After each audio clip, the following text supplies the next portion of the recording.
चलिए, नमस्कार प्यारे साथियों, कैसे हैं आप लोग। उम्मीद है शानदार, जिंदाबाद, जबरदस्त होंगे और बहुत ही बेहतरीन तरीके से अपनी तैयारी में लगे होंगे। तो जल्दी से एक बार क्लास के साथ जुड़ जाओ, फिर आज की इस कक्षा की हम विधिवत रूप से शुरुआत कर सकें और मैं आपको बता सकूं कि लास्ट टाइम हमने क्या पढ़ा था। शुक्रवार को हमारी क्लास हुई थी, शनिवार को हमारी क्लास नहीं हुई थी और रविवार को छुट्टी थी। मैंने खूब सारे कपड़े धो लिए हैं और अब वो पूरे सप्ताह चलेंगे, है ना। सोमवार है आज, शनिवार तक चलेंगे, फिर रविवार को कुछ ना कुछ, है ना, देखेंगे। तो जल्दी से एक बार क्लास के साथ जुड़ो और कल की क्लास को, मतलब लास्ट क्लास में हमने क्या क्या पढ़ा था उसके बारे में हम थोड़ा सा डिस्कशन करते हैं। तो व्यापारिक बैंकों के मुख्य कार्य मैंने देखे थे। सीआरआर, एसएलआर क्या होता है इसके बारे में मैंने आपको बताया था कि कौन किसके पास जमा करता है पैसे। सरकारी प्रतिभूति क्या होती है, ओपन मार्केट ऑपरेशंस क्या होता है, ये भी मैंने आपको बता दिया था। ठीक है, आज मुझे आपको CRR, SLR, repo rate, reverse repo rate भी हो गई है। आज मुझे आपको बैंक रेट बतानी है, एमएसएफ, एसडीएफ और फिर बाकी चीजें बतानी है। तो आओ जरा हम लोग चर्चा करते हैं अगले पॉइंट्स की ओर। और हम अगला हेडिंग डालते हैं मेरे साथियों, और वो डालता हूं बैंक रेट। बैंक रेट के बारे में हम जानकारी लेते हैं, है ना। एक बच्चे का मेरे पास में कल कॉल आया, बोले सर आप सिलेबस के अकॉर्डिंग क्यों नहीं पढ़ा रहे हो। मैंने उनसे कहा, मैंने कहा भाई साहब क्या हुआ। तो बोले सर आप सिलेबस में कहाँ लिखा है बैंकिंग सर, क्यों बैंकिंग पढ़ा रहे हो आप जब बैंकिंग है ही नहीं। तो फिर मैंने भाई साहब को बताया, मैंने कहा कि एक शब्द लिखा हुआ है और वो लिखा हुआ है वित्तीय प्रणाली, फाइनेंशियल सिस्टम। और फाइनेंशियल सिस्टम में बैंकिंग और कैपिटल मार्केट दोनों को शामिल किया जाता है। ठीक है, वित्तीय बाजार, वित्तीय प्रणाली में दोनों चीजें आती है क्योंकि दोनों का संबंध पैसा कौड़ी से है। तो आप ऐसा मत सोचो कि यह आपके सिलेबस का हिस्सा नहीं है, यह आपके सिलेबस का हिस्सा है। ठीक है, आ गई बात समझ में। तो ऐसा बिल्कुल नहीं सोचना है। मुझे पता है मतलब मैं ऐसा बोलना नहीं चाहता, पर हाँ आप यकीन मानो एक शिक्षक को पता होता है कि उसे क्या करना है। थोड़ा विश्वास करके चलो, है ना। बैंक रेट क्या होता है वो जरा देखना। अच्छा, रेपो रेट मैंने बताया था कि रेपो रेट क्या होता है। रेपो रेट में आरबीआई शॉर्ट टर्म के लिए लोन देता है, किसको, कमर्शियल बैंकों को। शॉर्ट टर्म, अल्पकाल के लिए, लघु अवधि के लिए। बैंक रेट में उल्टा है, बैंक रेट में लॉन्ग टर्म के लिए लोन देगा। कौन देगा, आरबीआई देगा। किसको देगा, कमर्शियल बैंकों को देगा। बस इतना ही अंतर है और यही आपके लिए जरूरी है। तो मैं सिंपल सी परिभाषा में यहां पर क्या लिखवाना चाहूंगा, मैं ये लिखना चाहूंगा कि जिस ब्याज दर पर, जिस ब्याज दर पर, जिस ब्याज दर पर, जिस इंटरेस्ट रेट पर, जिस ब्याज दर पर आरबीआई, जिस ब्याज दर पर आरबीआई व्यापारिक बैंकों को, जिस ब्याज दर पर आरबीआई व्यापारिक बैंकों को,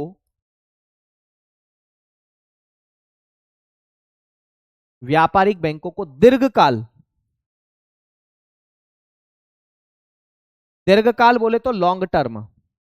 दीर्घकाल का मतलब क्या होता है, लॉन्ग टर्म बोलते हैं, लॉन्ग टर्म। दीर्घकाल का मतलब होता है लॉन्ग टर्म और लॉन्ग टर्म का मतलब होता है लंबी अवधि के लिए।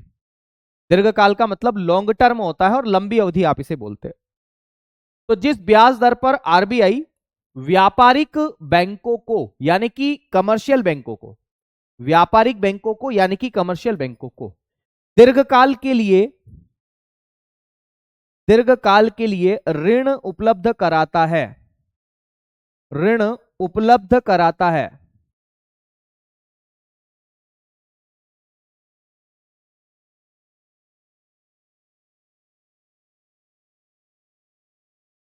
ऋण उपलब्ध कराता है, उस ब्याज दर को क्या बोलते हैं, बैंक रेट बोलते हैं। बस इतना। अब मुझे एक बात बताओ, अगर बैंक रेट ज्यादा होगी तो क्या प्रभाव पड़ेगा। अगर अगर आरबीआई ज्यादा ब्याज दरों पर लोन देगा कमर्शियल बैंकों को, तो क्या कमर्शियल बैंक लोन लेगी, नहीं लेगी। नहीं लेगी ना, मना कर देगी। जिसकी वजह से बैंकों के पास में लिक्विडिटी में क्या होगी, तरलता में क्या होगी, कमी हो जाएगी। कोई दिक्कत वाली बात तो नहीं है, नहीं ना। तो अगर बैंक रेट ज्यादा है तो लिक्विडिटी बैंकों के पास कम रहेगी, और अगर लिक्विडिटी बैंकों के पास कम है तो वो मार्केट में कम से कम लोन दे पाएगी, मार्केट में कम से कम लोन दे पाएगी। या दूसरे शब्दों में कहें तो बैंकों की जो साख सृजन है, साख सृजन वो भी क्या होगा, कम होगा। ये कॉन्सेप्ट समझ में आया, साख सृजन। मैंने लास्ट क्लास में आपको बताया था कि साख सृजन बैंकों के द्वारा किया जाता है। ठीक है, साख सृजन बैंकों के द्वारा किया जाता है। ठीक है, तो ये मेरे साथियों बैंक रेट। अच्छा, महंगाई को कंट्रोल करने के लिए बैंक रेट को बढ़ाया जाता है, कोई दिक्कत वाली बात तो नहीं है इस बात में। महंगाई को कंट्रोल करने के लिए बैंक रेट को बढ़ाया जाता है या ब्याज दरों को बढ़ाया जाता है। ओके, इसके अलावा अगर मान लो आरबीआई सस्ती ब्याज दरों पर लोन दे रही है लॉन्ग टर्म के लिए, है ना, मान लो बैंक रेट कम है, आरबीआई ने कहा मैं तो सस्ता ही लोन दूंगी। तो सस्ता लोन देने का उद्देश्य क्या है, मार्केट के अंदर पैसा बढ़ाना, है ना। तो सस्ता लोन देगी तो सारी की सारी कमर्शियल बैंक किसके पास आएगी, हमें भी लोन दे दो, हमें भी दे दो।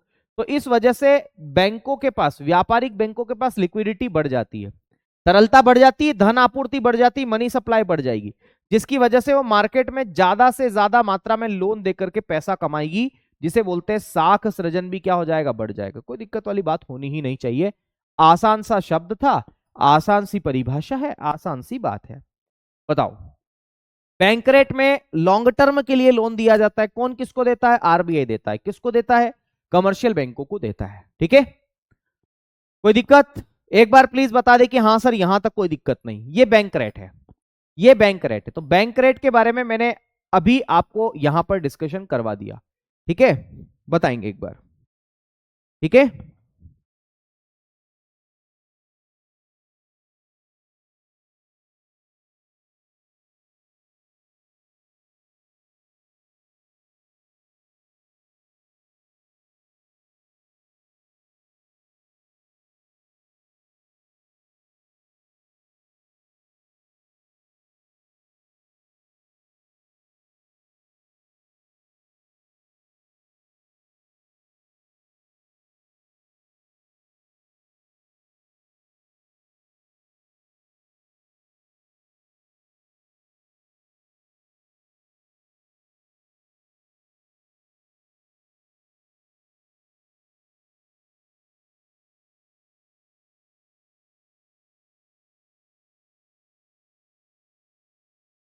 ठीक है दोस्त,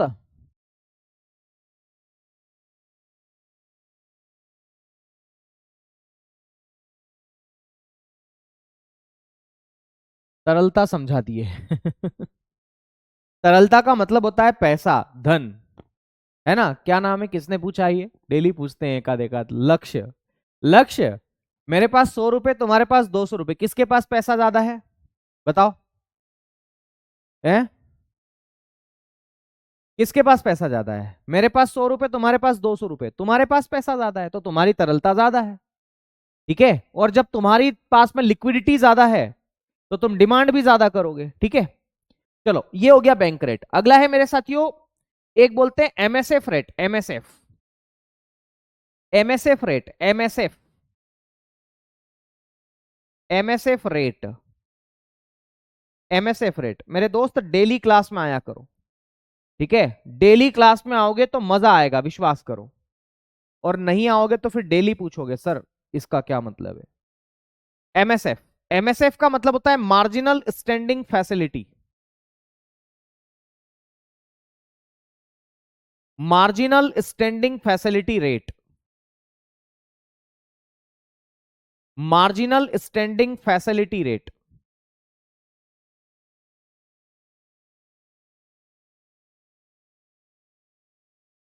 marginal standing facility rate, marginal standing facility rate. Marginal का मतलब क्या होता है, सीमांत, सीमांत। स्टैंडिंग का मतलब होता है स्थाई, तो सीमांत स्थाई सुविधा दर,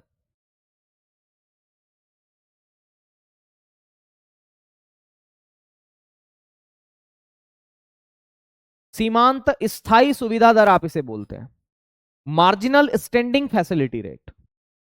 ज्यादा तहकीकात में जाने का मतलब नहीं है, सिंपल सी भाषा में और आसान सी शब्दावली में समझो इस बात को। ठीक है, देखो, आरबी कमर्शियल बैंक अपने एनडीटीएल को एडजस्ट करने के लिए क्या करती है, एक रात की अवधि के लिए आरबीआई से लोन लेती है, केवल एक रात के लिए, जिसे बोलते हैं ओवरनाइट पीरियड। तो मैं तो आपको यही कहना चाहूंगा कि ओवरनाइट पीरियड के लिए जिस इंटरेस्ट रेट पर कमर्शियल बैंक के आरबीआई से लोन लेती है, उसी को एमएसएफ रेट कहा जाता है, बस केवल एक रात की अवधि के लिए। तो केवल एक रात की अवधि के लिए जिस इंटरेस्ट रेट पर आरबीआई से लोन लिया जाता है व्यापारिक बैंकों द्वारा, उसी को इस नाम से जानते हैं। ठीक है सर, मैंने नहीं पूछा, मुझे तो पता है सर। लक्ष्य, अच्छा आपको पता है सर, एक आप ही हैं सिर्फ सही से पढ़ा है ना, कोई बात नहीं लक्ष्य ना आओ। महंगाई और तरलता में डिफरेंस नहीं क्लियर हो रहा है, बैंकिंग का सारा वीडियो देख लिया फिर भी नहीं देखा आपने। रंजना सुनो, आसान सी भाषा में, महंगाई का मतलब होता है कीमतों में वृद्धि होना, तरलता का मतलब होता है पैसा, है ना। रंजना का सवाल था, मैं बताता हूं रंजना, सुनो बहना सुनो। अगर रंजना दीदी आपके पास में पैसा ज्यादा होगा, मैं कहूं दूसरे शब्दों में आपके पास में मुद्रा ज्यादा होगी, मैं कहूं तीसरे वाक्य में आपके पास में तरलता ज्यादा होगी, तो क्या होगा? तो रंजना दीदी फूले नहीं समाएगी, रंजना दीदी की जेब भरी पड़ेगी, पैसा ही पैसा होगा, पैसा ही पैसा। तो रंजना दीदी को गर्मी लग रही है तो रंजना दीदी तुरंत दुकान पर चली जाएगी, बोले एसी खरीदना है, गर्मी लग रही है। ठीक है, अब मान लो रंजना दीदी के अलावा सभी लोगों के पास पैसा है, गर्मी बहुत खतरनाक है, तो सारे के सारे लोग एसी खरीदने चले जाएंगे रंजना दीदी के साथ में, बोले हम भी लेंगे एसी। ठीक है, सारे लोग एसी खरीदने चले जाएंगे। तो रंजना दीदी, आपके पास पैसा ज्यादा था तो आपने डिमांड करी, ठीक है, पानी खराब है, आरओ वाटर लेके आएंगे, आरओ लेके आएंगे, आरओ आरओ वाटर खरीदेंगे। ठीक है, तो याद रखना है मेरे साथियों, अगर रंजना दीदी आप भी सुनो, अगर लोगों के पास पैसा ज्यादा होता है, लोगों के पास तरलता ज्यादा होती है, तो डिमांड बढ़ती है। डिमांड बढ़ गई, अब डिमांड बढ़ेगी तो दुकानों पर गए, सब लोग गए, 20 लोग चले गए और ऐसी केवल 10 ही दुकानदार के पास में, तो अब क्या होगा? सप्लाई में कमी हो गई, वस्तु की जो सप्लाई है उसमें कमी हो गई, कमोडिटी कम पड़ गई, तो दुकानदार क्या बोलेगा? महंगा बेचेंगे। तो 30,000 का एसी वो 40,000 में बेचेगा, और जब 40,000 में बेचेगा तो उससे महंगाई बढ़ जाएगी, कीमतें बढ़ जाएगी। बात समझ में आ गई? तरलता का मतलब होता है पैसा, रोकड़ा, और महंगाई का मतलब है कीमतों में वृद्धि होना। दीदी आपने ढंग से पढ़ा ही नहीं, गारंटी है मेरी, आप अगर पढ़ते तो आसानी से खैर सीमांत स्थायी सुविधा दर ये क्या होता है वो जरा देखो। तो लिखेंगे जिस ब्याज दर पर जिस ब्याज दर पर जिस ब्याज दर पर आरबीआई व्यापारिक बैंकों को जिस ब्याज दर पर आरबीआई व्यापारिक बैंकों को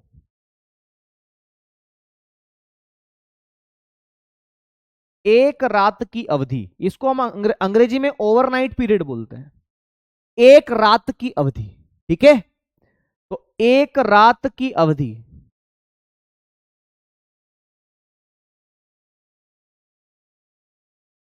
है ना, जिसे ओवरनाइट पीरियड बोलते हैं ना।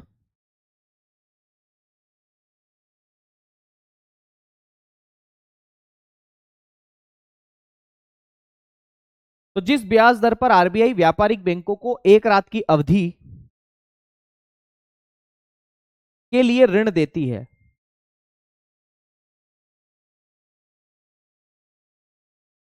बस उस दर को एमएसएफ रेट बोलते हैं। बस उसी दर को एमएसएफ रेट के नाम से जानते हैं। ठीक है,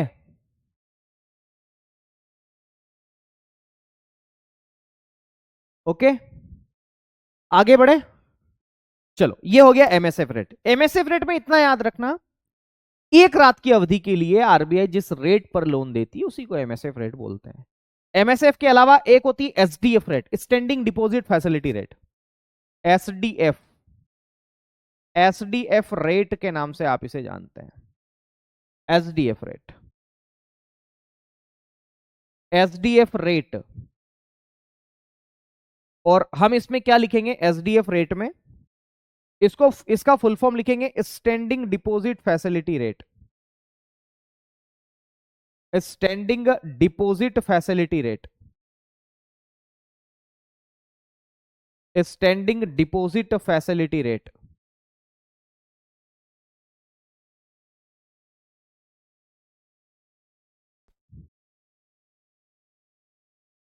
standing deposit facility rate standing deposit facility rate, standing deposit facility rate. Standing का मतलब क्या होता है? स्थाई। डिपॉजिट का मतलब होता है जमा। फैसिलिटी का मतलब होता है सुविधा। रेट का मतलब होता है दर। तो स्थाई जमा सुविधा दर, क्या बोलते हैं आप इसे? स्थाई जमा सुविधा दर, एसडीएफ। मान लो बैंकों के पास में है ना सुनो सुनो सुनो, है ना, है ना,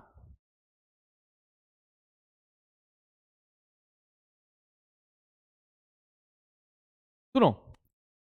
मान लो बैंकों के पास में एक्स्ट्रा पैसा है। अब मैंने आपको जब क्लास स्टार्ट की थी बैंकिंग की, तब मैंने बताया भी था कि अगर अगर बैंक के पास दो ऑप्शन है कि वो आरबीआई के पास पैसा जमा करे या फिर वो जनता को लोन दे, तो आपने बताया था हाँ सर ये दो ऑप्शन है, तो फिर बैंक आरबीआई के पास पैसा जमा करेगी क्योंकि वहां पर उसका पैसा ज्यादा सुरक्षित है। बिल्कुल सही बात है, वहां ज्यादा सुरक्षित है। तो वैसे ही अगर मान लो बैंकों के पास में एक्स्ट्रा पैसा रखा है, अतिरिक्त तरलता, इसको एक शब्द में बोलते हैं तो अतिरिक्त तरलता, एक्स्ट्रा पैसा। किसी भी कमर्शियल बैंकों के पास में अगर एक्स्ट्रा पैसा है, उसके पास अतिरिक्त तरलता है, तो वो उस एक्स्ट्रा पैसे को आरबीआई के पास में जमा कर देता है बिना किसी जमानत के। नहीं तो जमा करने पर जमानत जमा करनी पड़ती है ना। मान लो आपको लोन चाहिए, तो लोन चाहिए तो आपको कुछ ना कुछ तो गिरवी रखना पड़ेगा ना। वैसे ही व्यापारिक बैंकों को भी गिरवी रखना पड़ता है, पैसा जमा करने के लिए भी गिरवी रखना पड़ता है। आ गई बात समझ में? तो मैं आपको यह कहना चाह रहा हूं कुल मिलाकर के कि व्यापारिक बैंकों के पास में जो एक्सेस लिक्विडिटी है, अतिरिक्त तरलता है, वो बिना किसी जमानत के वो आरबीआई के पास में जमा करती है। तो आरबीआई जो ब्याज उन बैंकों को देगी, ठीक है, उसी को हम लोग किस नाम से जानते हैं? तो उसी को हम लोग बोलते हैं आपका अपना, ठीक है, आपका अपना, क्या बोलते हैं? एसडीएफ रेट बोलते हैं, है ना। तो इसमें हम क्या लिखेंगे? इसमें हम लिखेंगे कि व्यापारिक बैंकों की अतिरिक्त तरलता को, है ना, व्यापारिक बैंकों, कमर्शियल बैंकों, व्यापारिक बैंकों की अतिरिक्त तरलता को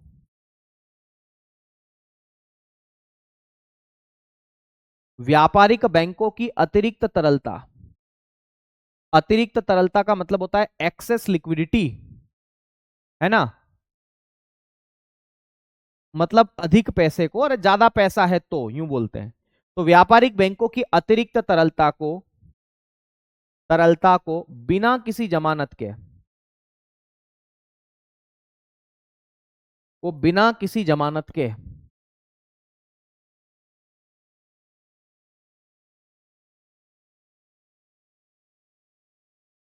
बिना किसी जमानत के आरबीआई के पास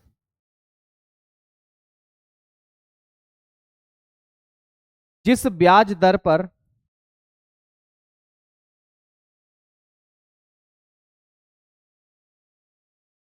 जिस ब्याज दर पर जमा किया जाता है,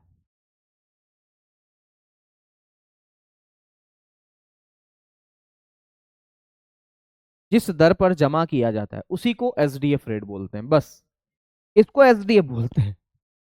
तो विदाउट एनी कोलेटरल जब भी कोई कमर्शियल बैंक आरबीआई के पास में अपनी एक्सेस लिक्विडिटी को डिपॉजिट करती है, ठीक है, और इसी को हम लोग किस नाम से जानते हैं? तो एसडीएफ रेट बोलते हैं। तो एमएसएफ हो गया, एसडीएफ हो गया, बैंक रेट हो गया, open market operation, CRR, SLR, है ना, repo rate, reverse repo rate, सारा हो गया। तो मेरे ख्याल से ये आपका मात्रात्मक उपकरण हो गए। मैंने आपको बताए थे क्वांटिटेटिव टूल्स या इंस्ट्रूमेंट, वो सारे हो गए। अब हम गुणात्मक के बारे में बात करते हैं। गुणात्मक का मतलब क्या होता है? सर ट्रिपल आर और एसडीएफ एक ही है क्या? नहीं, लक्ष्य दोनों अलग अलग है। ट्रिपल आर में कोलेट्रल जमा करना पड़ता है और ट्रिपल आर शॉर्ट टर्म के लिए होता है। एसडीएफ में विदाउट कोलेट्रल जमा करना पड़ता है और इसमें टर्म का मेंशन नहीं है, ठीक है। चलो अगला हम बात करते हैं मेरे दोस्त, गुणात्मक उपकरण। गुणात्मक या इसी को चयनात्मक भी बोलते हैं। गुणात्मक आप इसे कह दो। गुणात्मक का मतलब क्या होता है? तो गुणात्मक का मतलब होता है क्वालिटेटिव, क्वालिटेटिव, क्वालिटेटिव आप इसे बोलते हैं, गुणात्मक कह दो, या इसी को चयनात्मक भी बोलते हैं, चयनात्मक, गुणात्मक या चयनात्मक, गुणात्मक या चयनात्मक।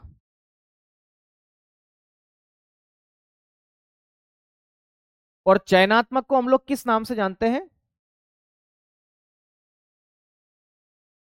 सिलेक्टिव के नाम से जानते हैं, सिलेक्टिव।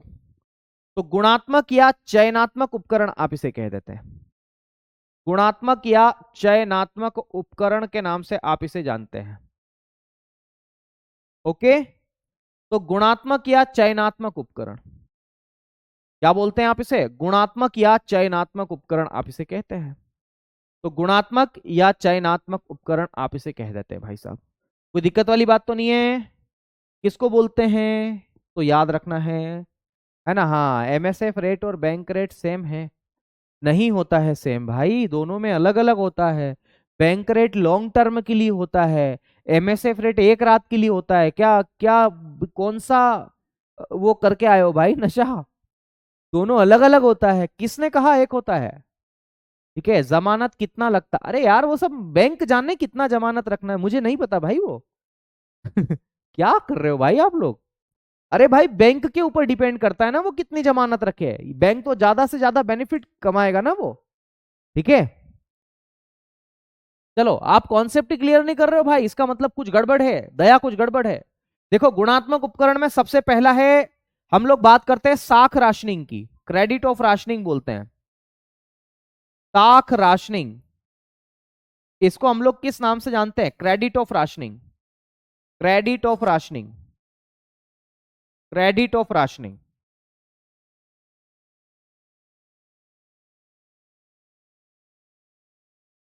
क्रेडिट ऑफ राशनिंग,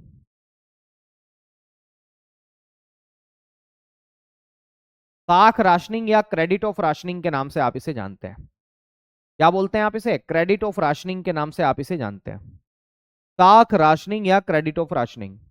अब ये क्या कहानी है क्रेडिट ऑफ राशनिंग की, वो जरा देखना। देखो, व्यापारिक बैंकें लोन देती है, बोले हाँ सर देती है। तो अगर कोई मांगीलाल गंगाराम उसके पास में है ना, लोन लेने जाता है कि यार मुझे खेती करनी है, मुझे लोन दे दो, तो व्यापारिक बैंक के लोन देने से मना कर देती है, बोले नहीं नहीं नहीं दे पाएंगे। उनको डर लगता है कि कहीं ऐसा ना हो कि हमारा पैसा अटक जाए, आए ही ना वापस, इसलिए वो लोन देने से मना कर देती है। तो कृषि में अगर सारी व्यापारिक बैंकें ऐसा करेगी तो फिर तो कृषि क्षेत्र हमारा पीछे चला जाएगा, एग्रीकल्चर सेक्टर का ज्यादा डेवलपमेंट नहीं हो पाएगा।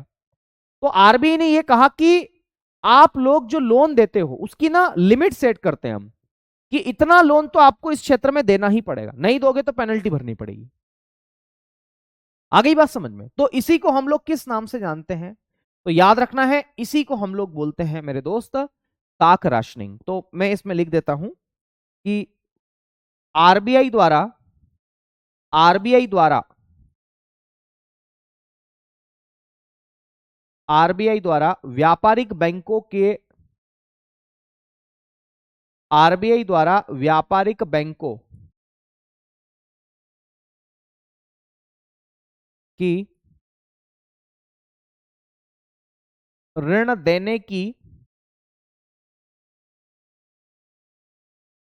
न्यूनतम सीमा, मिनिमम लिमिट, ऋण देने की न्यूनतम सीमा,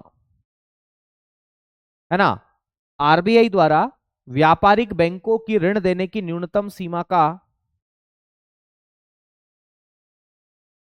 न्यूनतम सीमा का निर्धारण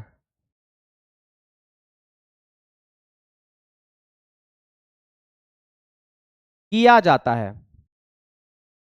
वो मिनिमम लिमिट सेट कर देती है कि इतना तो तुम्हें देना ही पड़ेगा। ठीक है, न्यूनतम सीमा का निर्धारण किया जाता है जिससे,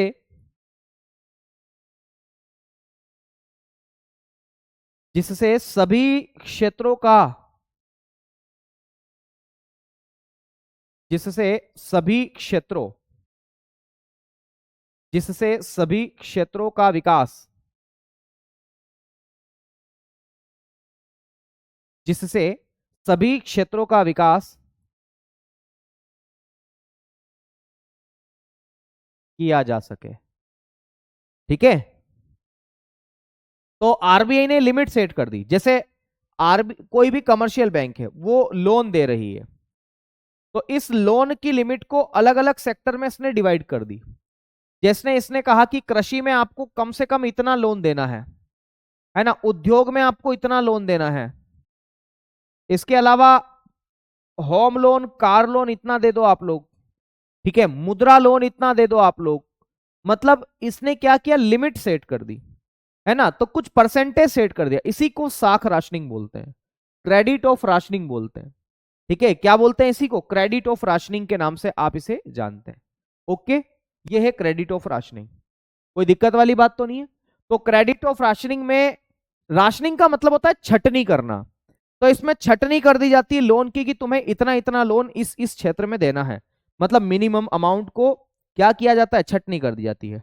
बाकी उससे ज्यादा अगर देना चाहो तो दे दो, पर इकोनॉमी के हर सेक्टर का डेवलपमेंट हो सके इसलिए ऐसा किया जाता है। ओके, कोई दिक्कत तो नहीं।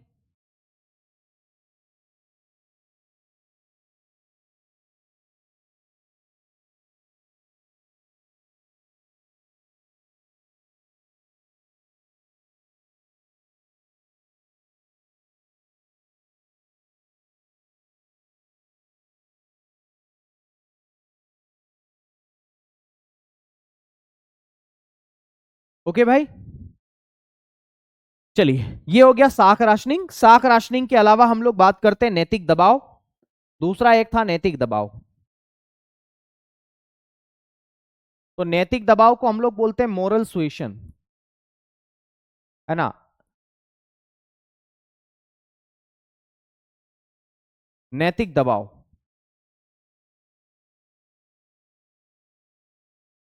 और इसे हम लोग किस नाम से जानते हैं, तो मोरल सुएशन के नाम से जानते हैं।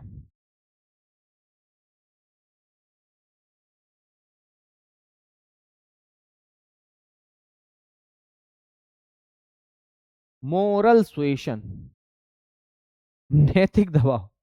नैतिक दबाव का मतलब होता है मोरल सुएशन। मुझे एक बात बताओ, आरबीआई सस्ता लोन क्यों देती है कमर्शियल बैंकों को, इसका आंसर दे दो।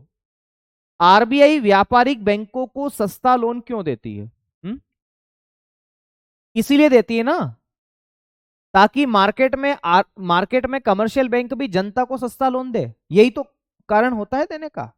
इसके अलावा तो कोई कारण मुझे नहीं लगता कोई होता होगा। सही की गलत है? तो याद ये रखना है मेरे दोस्त, आरबीआई सस्ता लोन इसलिए देती है ताकि कमर्शियल बैंकें भी जनता को सस्ता दे, लेकिन कमर्शियल बैंकें जनता को सस्ता नहीं देती है। आरबीआई रेपो रेट कम करती है, सीआरआर कम करती है, एसएलआर कम करती है, लेकिन व्यापारिक बैंकें जनता को उसी ब्याज दर पर या उससे ज्यादा ही लोन देती, कम नहीं करती है। मेरा होम लोन चल रहा था, रेपो रेट कम हुआ, मेरी इंटरेस्ट रेट कम नहीं हुई। मैं बैंक में गया, मैंने कहा क्या बेवकूफी कर रहे हो ये लोग, तो बोले क्यों सर? मैंने कहा जब रेपो रेट कम हो गई तो मेरा लोन इंटरेस्ट रेट भी तो कम करो। तो बोले सर एक आवेदन दे दीजिए। मैंने कहा कैसे लोग हो यार, आपको आवेदन देना पड़ेगा? रेट बढ़ाने के लिए तो आवेदन नहीं देना पड़ता आपको, कम करने के लिए आवेदन देना पड़ेगा। तो कोई भी कमर्शियल बैंक ज्यादा से ज्यादा बेनिफिट कमाने के लिए ऐसा करता है। तो आरबीआई उनसे नैतिक रूप से रिक्वेस्ट करती है कि यार ऐसा मत करो, अगर हम तुम्हें सस्ता दे रहे हैं तो तुम्हारी भी जवाबदारी है कि तुम भी जो है मार्केट में लोन सस्ता दो। ये निवेदन करते हैं वो, ठीक है। तो ये एक निवेदन है, बस केवल इतना। तो हम इसमें क्या लिखेंगे नैतिक दबाव में, तो नैतिक दबाव में हम इसमें लिखेंगे मेरे साथियों, इसमें हम लिखेंगे कि आरबीआई, है ना, नैतिक दबाव में लिखेंगे आरबीआई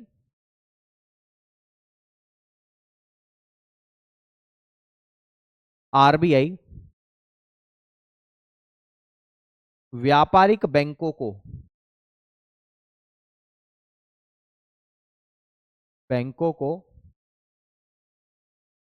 दिशा निर्देश, आरबीआई व्यापारिक बैंकों को दिशा निर्देशों को लागू करने के लिए,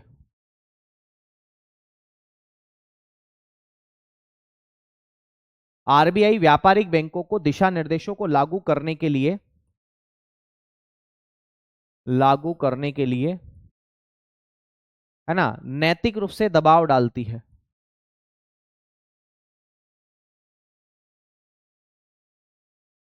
नैतिक रूप से निवेदन करती है, ऐसा लिखो, निवेदन करती है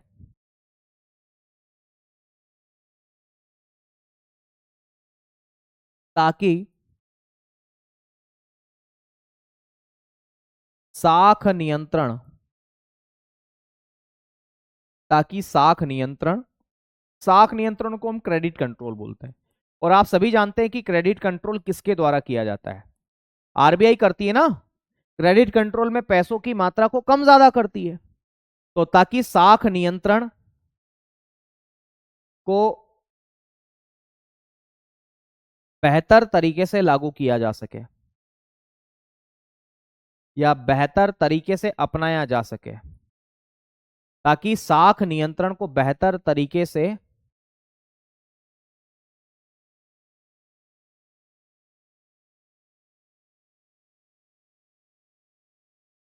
अपनाया जा सके, इसीलिए नैतिक रूप से दबाव डाला जाता है कि यार जो हम गाइडलाइन जारी करते हैं वो गाइडलाइन का पालन आप करो। ठीक है, आ गई बात समझ में? चलिए, तो ये हो गया नैतिक दबाव। और एक और होता है जिसे हम बोलते हैं मोरल सुएशन। मोरल सुएशन, ये नैतिक दबाव हो गया। एक और होता है जो मैंने लिखवाया है, जिसका नाम है मार्जिन आवश्यकता या सीमांत निर्धारण बोलते हैं इसे, मार्जिन रिक्वायरमेंट बोलते हैं। सीमांत आवश्यकता या निर्धारण, सीमांत आवश्यकता, मार्जिन रिक्वायरमेंट के नाम से आप इसे जानते हैं। मार्जिन रिक्वायरमेंट आप इसे बोलते हैं। हालांकि इसमें कुछ है नहीं, खाली समझ लो, है ना। आपको पता होना चाहिए कि एक चयनात्मक उपकरण है। ठीक है, तो सीमांत आवश्यकता या इसी को हम लोग किस नाम से जानते हैं, तो याद रखना, इसको हम बोलते हैं margin requirement. Margin requirement, margin requirement. मुझे एक बात बताओ, आप लोग सब लोग बताना, मान लो मुझे लोन चाहिए, इस बात को समझना, मुझे लोन चाहिए 10 लाख रुपए का। ठीक है, तो मेरा नाम विनय है, मैं कमर्शियल बैंकों के पास में गया, मैं किसी बैंक के पास गया और मेरा नाम क्या है, विनय, मुझे लोन चाहिए। मैंने बैंक को अपने डॉक्यूमेंट्स दिए, है ना, कुछ गिरवी रखा मैंने इसके पास में, डॉक्यूमेंट्स देने का मतलब है कोलेट्रल दिए, कोलेट्रल। और मैंने क्या दिया, तो मैंने अपनी अपनी कार के डॉक्यूमेंट्स दे दिए, कार डॉक्यूमेंट, कार डॉक्यूमेंट मैंने दे दिए। पता चला कि मेरी कार की वैल्यू है 8 लाख रुपए, ये 8 लाख रुपए की मेरी कार की वैल्यू है और मुझे लोन चाहिए 10 लाख का। क्या मुझे 10 लाख लोन दे देगी क्या बैंक?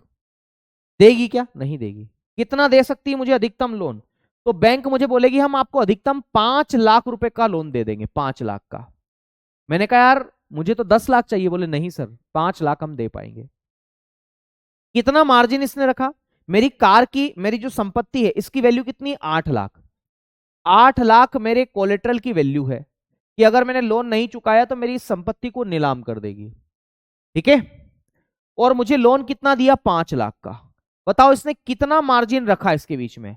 तो इसने मार्जिन रखा 3 लाख का। ये मार्जिन रखना जरूरी है, क्यों? मान लो नहीं भरू पाऊं किस्त तो फिर, तो इसी को बोलते हैं मार्जिन आवश्यकता, मार्जिन रिक्वायरमेंट, सीमांत आवश्यकता। इसको लिखने की जरूरत नहीं है, खाली आप इसको समझ लो।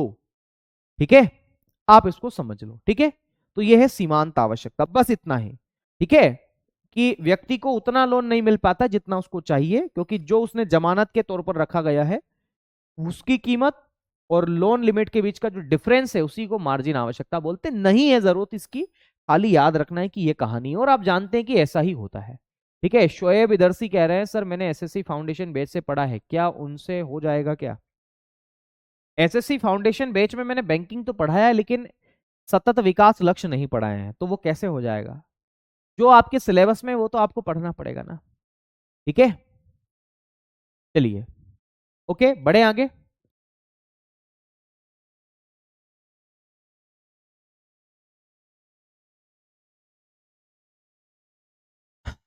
ठीक है भाई, आगे बढ़े। चलो अगले बिंदु की बात करते हैं। अब एक है मेरे साथियों जिसे हम बोलते हैं डायरेक्ट एक्शन, प्रत्यक्ष कार्यवाही। प्रत्यक्ष कार्यवाही, प्रत्यक्ष कार्यवाही। ठीक है भाई, प्रत्यक्ष कार्यवाही। प्रत्यक्ष कार्यवाही जिसे हम लोग किस नाम से जानते हैं? Direct action. मुझे एक बात बताओ, अगर कोई कमर्शियल बैंक, डायरेक्ट एक्शन, अगर कोई भी कमर्शियल बैंक आरबीआई की गाइडलाइन का पालन नहीं करती है तो क्या होता है? अगर कोई कमर्शियल बैंक आरबीआई की गाइडलाइन का पालन नहीं करेगी तो आरबीआई उनसे रिक्वेस्ट करेगी कि यार भाई कर लो, ऐसा मत करो। लेकिन अगर फिर भी नहीं करेगी तो फिर क्या होगा? अगर फिर भी नहीं करेगी तो वो उसके लाइसेंस को कैंसिल कर देगी या फिर उसके ऊपर जुर्माना लगे देगी, डायरेक्ट एक्शन ले लेगी, बस इसी को बोलते हैं। तो प्रत्यक्ष कार्यवाही का मतलब क्या होता है ना? आरबीआई द्वारा जारी दिशा निर्देशों का पालन नहीं करने पर आरबीआई द्वारा जारी आरबीआई द्वारा जारी गाइडलाइन गाइडलाइन है ना, या कानूनों, गाइडलाइन या कानून या नियमों का, गाइडलाइन या कानूनों का पालन नहीं करने पर, का पालन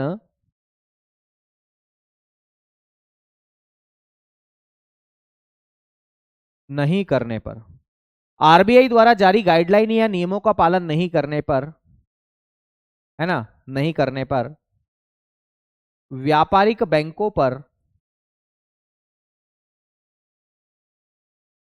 व्यापारिक बैंकों पर जुर्माना, जुर्माना बोले तो पेनल्टी,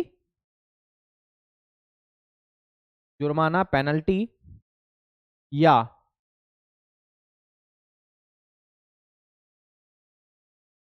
लाइसेंस, लाइसेंस को रद्द कर दिया जाता है, लाइसेंस को रद्द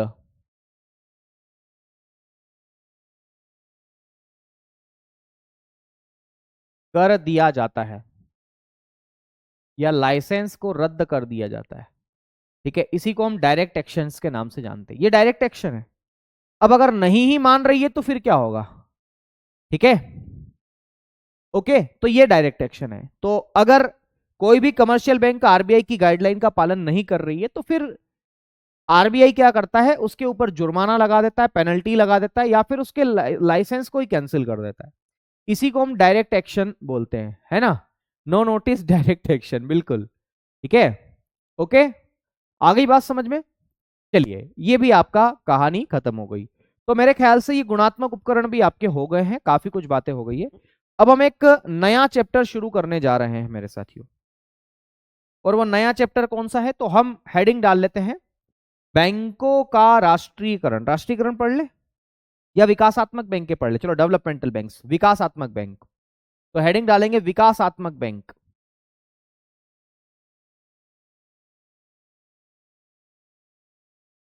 विकासात्मक बैंक, विकासात्मक बैंक, इसी को हम बोलते हैं डेवलपमेंटल बैंक्स। क्या बोलते हैं इसे? विकासात्मक बैंक या डेवलपमेंटल बैंक्स आप इसे कहते हैं।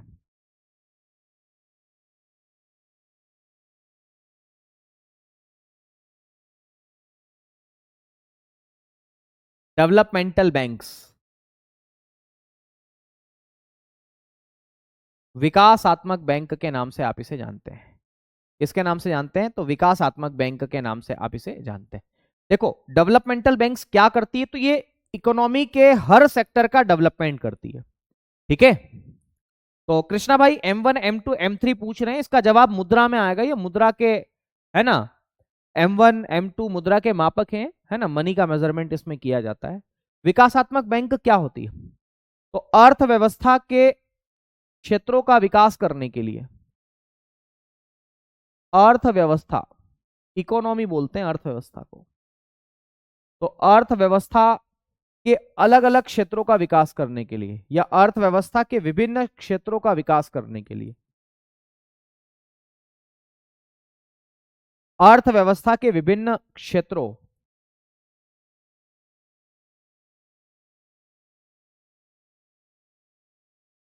का विकास करने के लिए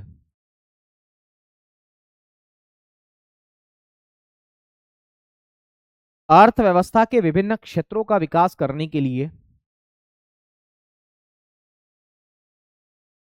इन बैंकों की स्थापना की जाती है।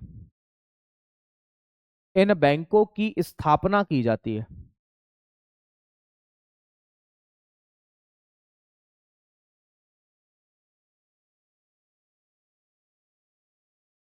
ओके, जैसे अर्थव्यवस्था का एक क्षेत्र है कृषि क्षेत्र।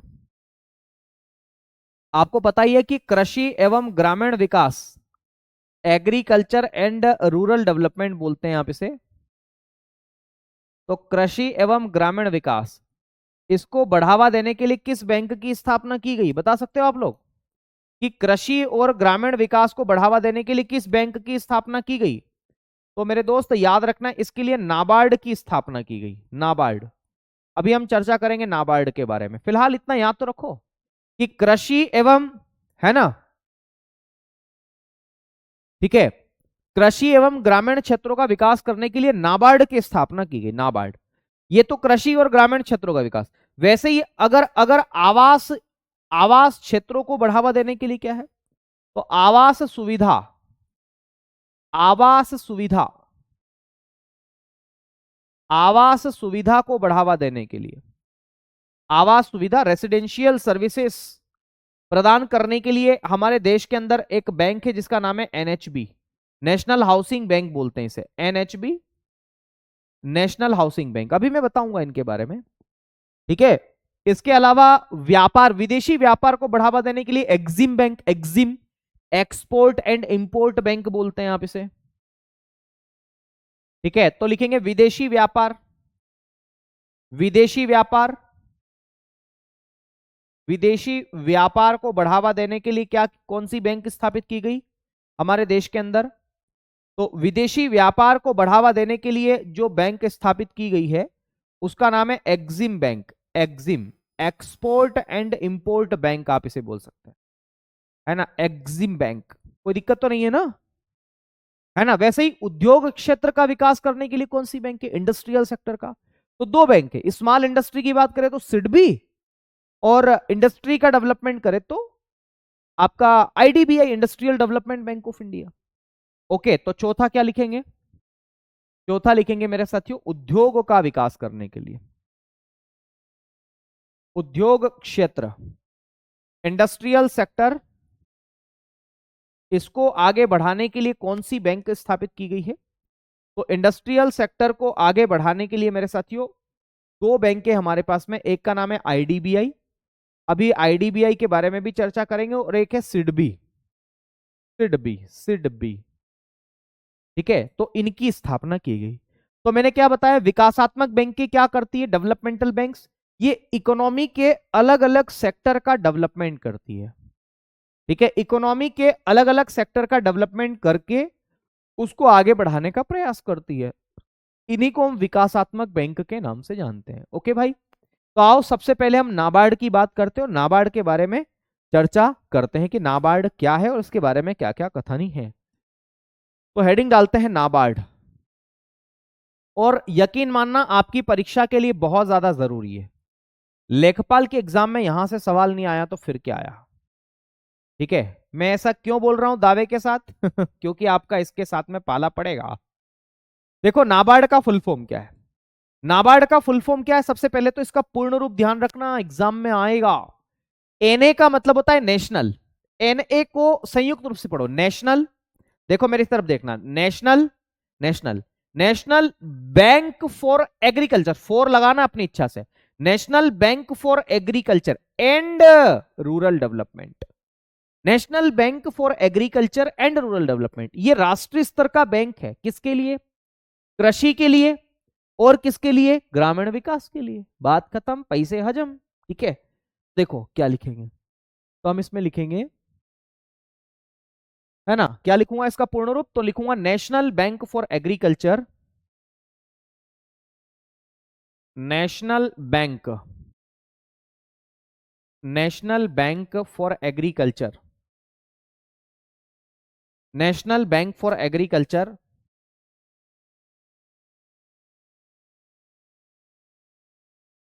National bank for agriculture and rural development, ऐसे एंड हम यही लिखे तो ज्यादा सही है, and rural development, national bank for agriculture and rural development. Rural development का मतलब है ग्रामीण विकास, and rural development, and rural development के नाम से आप इसे जानते हैं। ओके, तो national bank for agriculture and rural development ये दरअसल क्या है, तो याद रखना है ये मेरे साथियों इसका पूर्ण रूप है। फिर सवाल ये पूछा जा सकता है कि इसकी स्थापना कब की गई, तो इसको कब स्टैब्लिश किया गया, नाबार्ड को कब स्टैब्लिश किया गया, तो मेरे दोस्त इसको स्टैब्लिश किया गया है 12 अप्रैल, गलत बोल रहा हूं, बिल्कुल गलत बोल रहा हूं, 12 जुलाई, तो 12 जुलाई 1982 को इसकी स्थापना की गई, 1982 को। कब की गई, तो 12 जुलाई 1982 को इसकी स्थापना की गई। सवाल यह भी आता है कि इसकी स्थापना की रिकमेंडेशन किसके द्वारा की गई, तो इसकी स्थापना की रिकमेंडेशन की गई थी शिवरमन कमेटी के द्वारा, शिवरमन समिति है ना, उसने रिकमेंडेशन की थी कि यार नाबार्ड की स्थापना होनी चाहिए जो एग्रीकल्चर और रूरल डेवलपमेंट को आगे बढ़ाए। तो इसकी रिकमेंडेशन या सिफारिश किसके द्वारा की गई थी, तो दोस्तों याद रखना इसकी जो रिकमेंडेशन है वो किसके द्वारा, तो शिवरमन समिति, शिवरमन समिति, शिवरमन समिति, शिवरमन समिति के द्वारा इसकी स्थापना और सिफारिश की गई। शिवरमन समिति है ना, ये शिवरमन कमेटी है, इसने रिकमेंडेशन की मेरे दोस्त, ठीक है। तो शिवरमन समिति की सिफारिशों के आधार पर इसकी स्थापना की गई है 12 जुलाई 1982 को। कौन से एक्ट से की गई, तो याद रखना है ये दरअसल एक अधिनियम से स्थापित किया गया है, नाबार्ड एक्ट 1981। तो नाबार्ड एक्ट 1981 ये अधिनियम था इसका, और इस अधिनियम से इसकी स्थापना की गई। तो याद रखना जब भी किसी संस्था या संगठन की स्थापना किसी एक्ट से की जाती है तो उसका नेचर कैसा हो जाता है, तो उसका नेचर होता है सांविधिक, है ना, कानूनी या वैधानिक भी आप इसे बोल सकते हैं, ऐसे सांविधिक ज्यादा सही शब्द है, स्टेट्यूटरी बॉडी। ओके, तो इसकी प्रकृति कैसी है, तो ये सांविधिक संस्था है, सांविधिक, सांविधिक बोलते हैं। सांविधिक को हम अंग्रेजी में किस नाम से जानते हैं, तो इसी को हम बोलते हैं स्टेट्यूटरी बॉडी, स्टेट्यूटरी बॉडी, या इसी को वैधानिक भी बोल सकते हैं, वैधानिक, वैधानिक का मतलब है कानून बना करके, ठीक है। तो वैधानिक संस्था भी है, सांविधिक संस्था, या इसी को वैधानिक संस्था के नाम से भी जाना जाता है। किसके नाम से जानते हैं, वैधानिक संस्था। ओके, कोई दिक्कत वाली बात तो नहीं है ना। अब अगली बात इसके मुख्यालय को लेकर के चर्चा आती है कि इसका मुख्यालय कहां पर है, ठीक है। तो इसका मुख्यालय कहां पर है, हेड क्वार्टर, इसका मुख्यालय कहां पर है, मुख्यालय, मुख्यालय, इसका हेडक्वार्टर कहां पर है, तो इसके हेडक्वार्टर के बारे में हम चर्चा करें तो इसका हेडक्वार्टर है Mumbai, financial capital of India Mumbai. तो मुंबई में इसका क्या है, हेडक्वार्टर है, मुंबई या बॉम्बे भी आप इसे बोल देते ना, तो ये यहां पर हेडक्वार्टर। और याद रखना ये 100% भारत सरकार के ओनरशिप में है, तो नाबार्ड जो है वो 100% भारत सरकार के स्वामित्व में है, तो 100% भारत सरकार के स्वामित्व में, भारत सरकार के स्वामित्व में है ये। तो इस पर ओनरशिप किसकी है, तो याद रखना गवर्नमेंट ऑफ इंडिया की है, तभी तो वो एग्रीकल्चर सेक्टर में लोन दे पाएगा ना भाई, प्राइवेट सेक्टर होता तो देता क्या, नहीं देता, संभव ही नहीं है। अब आपके मन में अगला सवाल आएगा, ठीक है, सर आरआरबी नहीं लिखा इसमें आपने, आरआरबी अभी मैंने पढ़ाया ही कहां, आरआरबी, आरआरबी का एक प्रकार है ये, है ना, लिख देंगे भाई, ठीक है। चलो आगे बात करते हैं इसके कार्य को लेकर के कि ये क्या काम करता है। तो मैं सोचता हूं कि कार्य अब कल ही कर ले, हम आज की क्लास में इतना ही करते हैं भाई, है ना। तो इसके कार्यों को हम कल पढ़ेंगे और इसके आगे की चर्चाओं को हम कल देखेंगे। कैसी लगी आपको ये क्लास मुझे एक बार बता दो, है ना। ऐसे देखो मैं तो पूरी कोशिश करता हूं आप लोगों को बेहतरीन चीजें देने की, कोशिश करता हूं कि आपको हर वो चीज अवेलेबल हो जो आपको होनी चाहिए, जो आपकी परीक्षा के लिहाज से जरूरी हो, ठीक है। मेरी आपसे एक रिक्वेस्ट है, करूं रिक्वेस्ट अगर आप मुझे कहें तो, रिक्वेस्ट ये है कि जैसे नाबार्ड के बारे में तो मैंने बात कर ली, लेकिन ऐसी कोई चीज जो रट्टाफिकेशन है, जिसको लिखने में ज्यादा टाइम लगता है, उसको अगर हम पीडीएफ के रूप में ले आए तो कैसा रहेगा? मतलब मैं पूरी तरीके से पीडीएफ पर आश्रित नहीं हो रहा हूं, मैं बोल रहा हूं कुछ कुछ चीजें। जैसे अभी मैं बैंकों के राष्ट्रीयकरण को पढ़ाऊंगा, तो बैंकों के राष्ट्रीयकरण में 14 बैंक, तो उनको लिखना बड़ा जटिल होगा, तो उनकी लिस्ट ले आऊंगा। 6 बैंक, उनको लिस्ट लेके आ जाऊंगा। ठीक है, चलेगा ना ऐसा? थोड़ा सा कॉपरेट करना, पर विश्वास मानना, मैं, है ना, आपको बहुत अच्छे से इन चीजों को कवर अप कराऊंगा। ठीक है, ओके। अभी कौन कौन सी रेट है, क्या है, इसके बारे में भी कल मैं आपको बता दूंगा कि एमएसएफ रेट कितना है, क्या है, सारी चीजें। नया डेटा, बिल्कुल नया डेटा होगा, आप चिंता मत करो। अभी फरवरी में फिर से ये डेटा बदलने वाला है। ठीक है, तो फरवरी में कैसे अपडेट करना है वो भी मैं आपको बता दूंगा कि इसको कैसे अपडेट किया जाएगा फरवरी में, तो उसके बारे में भी मैं आपको डिस्कस कर दूंगा, है ना। बाकी आप पढ़िए अच्छे से, इस बार लेखपाल बनना ही है हमें कैसे भी करके, और चीजों को आगे बढ़ाना है। बाकी मिलते रहेंगे, करते रहेंगे चर्चा, शेष वार्ता आपसे करेंगे कल शाम को 7 बजे। तब तक के लिए दीजिए मुझे इजाजत। जय श्री महाकाल, राधे राधे, नमस्कार। कैसी लगी क्लास जरूर कमेंट करके बताइएगा। मिलते हैं आपसे, शुक्रिया।